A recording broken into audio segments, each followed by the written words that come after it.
It's about to get a lot colder, which means staying inside and playing video games. Video games like Security Breach, which will likely be arriving this winter, but when will it arrive? When does it take place? What will it be about? Who will be our enemies and our allies? All these questions still remain a mystery.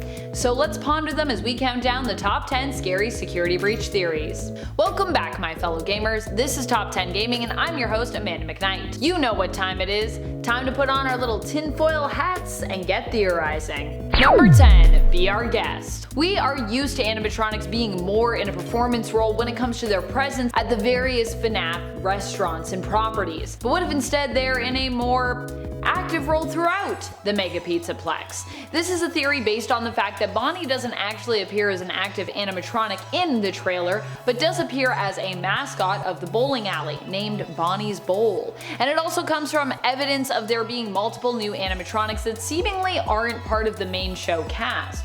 What if all these extra animatronics aren't performers but instead are programmed to help you in various interactions, serving guests and possibly making sure that they're having fun at the Pizzaplex even while not necessarily performing for them? That would likely create more problems for you attempting to evade them at night. 1980 something? Would this be scary? I don't know. I guess if you being misled dramatically is scary to you. I think that's a legitimate fear though for FNAF fans. After all, we think we have it all figured out, that we've followed the clues successfully, connected all the dots, and then it couldn't turn out to be wrong. Well, it's pretty embarrassing. And it's scary to be wrong and be embarrassed. However, that's why we should also consider the possibility that Security Breach doesn't actually take place in the modern day, like we've been led to believe, but instead takes place in the time it appears to be in from a visual standpoint, the 80s. If this is true, it means so many of the clues that we thought applied here don't, and could even mean that parts of the main plot we thought we knew were actually wrong. And friends, before we move on to this next spot, if you are loving this list and you want more security breach theories as we count down the days till this game will be released, I'm thinking December, then be sure to let us know you love this list by giving it a thumbs up. Number 8. Time travel. One of the scariest theories for us content creators who talk about FNAF non-stop is time travel being introduced in Security Breach. This would add a whole other layer of complication to the world of FNAF, but then again it could also help to clean up some potential plot holes in regards to our timeline. It's theorized that time travel could be introduced because of the presence of the ball pit in the trailer. Now, the only other ball pit that seems to have shown up or be relevant at all within this franchise is the one from the Fazbear Frights books, which of course was a time traveling ball pit. So while that doesn't mean that the one seen in the game will be a time traveling ball pit, it does make a lot of people wonder. I'm just saying, you see a ball pit, the only other one you've seen is a time traveling ball pit. Odds are good we're gonna time travel in it. Number 7. It's complicated. One theory fans have is that regardless of time travel being around or not, lore will get a heck of a lot more complex with this new installment of the franchise. After all, this seems like it will be the biggest game yet, so we are expecting a lot of twists and turns throughout it. There's also the fact that at this point the lore is already so complex, with 9 survival horror games already existing and involving a collection of mainstay characters. It seems as though every time we are ready to retire someone or end the story, there is another addition that comes along. Hopefully this game will learn from that and instead give us some kind of partial ending and new beginning so that it can stop being so confusing as to who is alive and who is dead for reals. So a lot of people that we think are alive or that we think are dead, and then later we're like, oh, actually they lived. Okay. Number 6. Hide inside. Based on our experiences in Sister Location, the idea of this theory being true is all in all pretty terrifying. The idea here is of course that we as the player, acting as the protagonist in the game, are forced to, or for some reason choose to, move around the Mega Pizzaplex but inside an animatronic. Basically wearing an animatronic suit, which I guess must be a spring lock suit or some other wearable variation. After all, if this game does take place in the future or the present day, you'd think they might have updated that tech a little bit, considering, you know, the awful track record that spring lock suits have had in the history of Fazbear Entertainment and beyond that.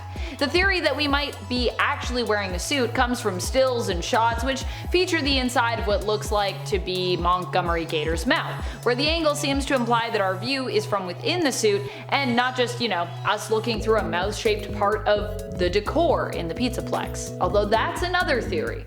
Is it decor or is it a suit?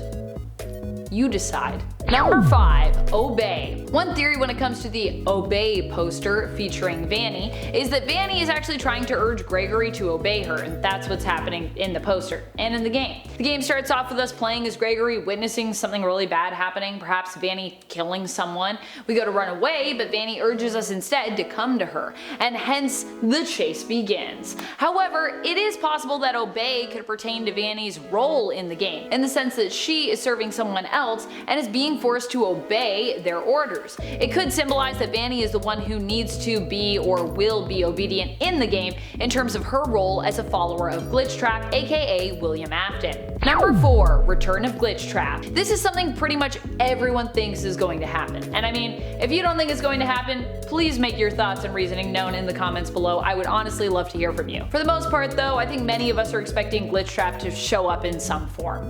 This is because of the narrative from Help Wanted and his appearance there. It also seems like Vanny, his reluctant follower, will be making an appearance based on the trailer. So a lot of us are theorizing where there is a Vanny, there is a Glitchtrap, and that Vanny will be working for Glitchtrap in this game, and perhaps less reluctantly this time around. Number 3. Bonnie in Freddy and Friends. Bonnie is the main character advertised on the thumbnail for Freddy and Friends on Tour Episode 3. If you haven't seen these short, less than 2-minute cartoon episodes up on Steel Wool Studios' YouTube channel, then you need to go do that. They are repetitive and ridiculous, but they also have tons of clues for those eager FNAF fans who are awaiting Security Breach's release. Like me, like you. In episode 3, we get purple glitches that appear to resemble the Purple Man at first glance. However, the fact that these glitches seem to primarily happen around Bonnie, who also glitches out almost the entire time while communicating, or rather staring at Foxy, seems to indicate that Bonnie, who is notably absent from the trailer, could be the next host animatronic for William Afton, aka Glitchtrap. Number 2. Vanny is Vanessa. One of the most frightening moments for me amidst all the games so far is the one where Circus Baby reveals herself to be a traitor in the scooping room and ends up scooping you. That is some strong nightmare fuel, that whole moment. Likewise, I think one of the scariest things that will happen in this game will be when it is revealed that Vanessa, the security guard seemingly trying to help us escape, is actually Vanny, the person who has been chasing us as Gregory all along.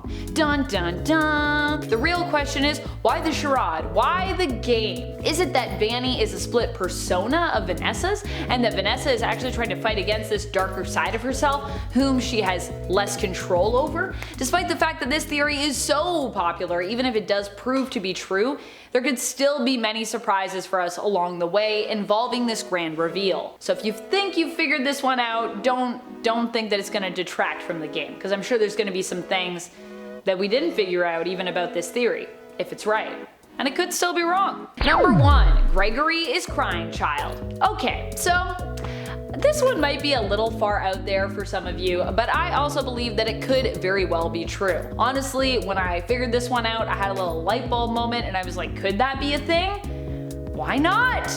Anything's possible if you believe. It would take a lot of other theories though to be wrong, but I do think that some of these theories have been teased at by the game and clues we've been given in order to actually throw us off the scent of what's really going on here. That doesn't mean the clues won't still somehow be relevant at some point, but simply that we just don't have all the pieces of the puzzle just yet. So in other words, we're trying to put pieces in where maybe they don't really fit. If the game is set in the 80s like we suspect, it is possible that Crying Child could actually be Gregory. I know some fans think that the name for Crying Child was found in the logbook and that it is Evan, and others have theorized that Cece and Michael are actually one and the same, so Cece is Michael. But what if we're wrong about those theories and those names? What if Gregory is the victim that we know as Crying Child, and we're actually going to witness the beginning of this character's trauma? After all, another interesting indicator is that Toy Chica has no beak here, or well, Glamrock Chica has no beak here. What if this is actually the the beginning of Toy Chica? What if Toy Chica wasn't actually made to be Glam Rock Chica later on, but it was the other way around? What if Glam Rock Chica becomes Toy Chica, and this is where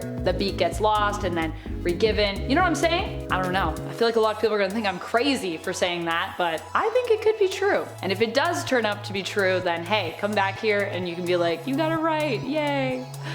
Little celebrate emojis raining down. What theories do you have about Security Breach? Do you think Vanny and Vanessa are one and the same? Do you think Gregory could be Crying Child? Will Glitch Trap return? Let us know your thoughts, theories, and beliefs in the comments below. And speaking of comments, it's time to turn to some comments from one of our latest videos, Top 10 Scary FNAF Fredbear Theories. Glitch Foxy Entertainment Worker Side Glitch Trap theorizes, well, I'm gonna say that maybe Golden Freddy and Fredbear are the same, but if CC was Shadow Freddy, could Shadow Freds be the inner soul of Golden Freddy from FNAF 2? Since both Golden Fred and Shadow Fred are slumped, and not to mention the similar design choice.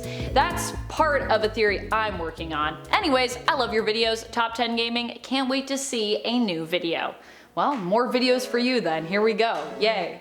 Also, I like that, keep working on that theory, I like it. Hawks comments, your content is always fun to watch and I enjoy watching. Aw, well thanks Hawks. DJ Freeman urges, Amanda, if you don't collab with Connor, I'm gonna cry. You don't want that on your conscience. I don't want that on my conscience. I'm gonna have to talk to Connor about this. We're gonna have to fix this. I don't want anyone to cry. Crying is not allowed here, only fun. Or crying from, I guess, being terrified from jump scares, that's allowed. And that's all the time we have for comments today. Be sure to comment below for a chance to have your thoughts and feels shouted out in a future video. This has been Top 10 Gaming and I'm your host Amanda McKnight, reminding you to keep on gaming on. Pew pew!